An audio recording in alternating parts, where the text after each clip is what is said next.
அது எப்போதுன்னு காத்து கிடந்த மனசு சத்தியத்தை பித்து புடிச்சு தேடுன அந்த உசுறு எப்போது கனி கொடுப்பேன்னு காத்து கிடந்த மனசு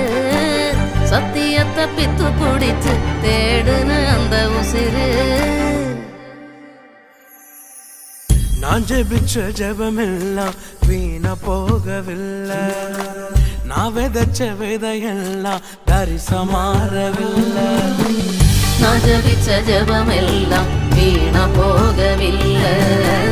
நான் விதைச்ச விதையெல்லாம் பரிசமாறவில்லை